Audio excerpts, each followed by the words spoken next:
गालिल्यात निघून गेला. आता 40 दिवस उपवास करण्यासाठी तो अरण्यामध्ये गेला. उपवास संपल्यावरती तो काना गावात गेला.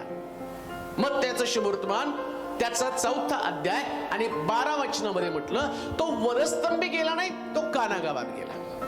मग कुठं लॉजिक लागलं आमचं 40 दिवसाच्या उपवासाचं?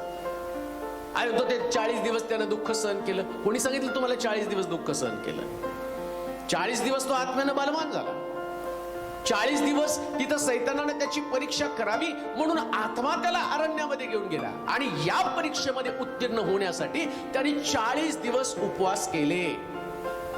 ताकद मिळावं, अभिषेक मिळावं, सामर्थ्य मिळावं, सेवेसाठी लागणाऱ्या आणि अभिषेकाची गरज आहे, ताकदीची गरज आहे, म्हणून ते 40 दिवसाचे उपवास त्यानं केले.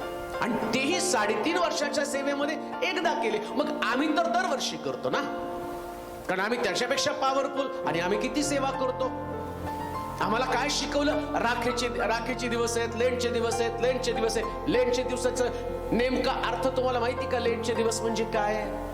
फक्त उपवास करणं. आणि तो उपवास पण तुम्ही कसा करता? उपवास म्हणजे तुम्ही नंतर दिवसभर दूध तर प्या, मग नंतर लिंबू सरबत तरी प्या, मग आम्ही म्हणतो कोणी तर त्याच्यामध्ये फराळ पण खातं.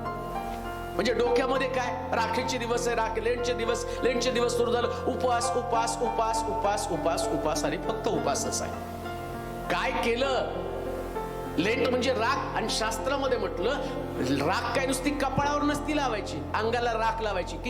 किती लोक अंगाला राख लावून बसले मला कळू तर द्या. किती लोकांनी अंगाला राख लावली?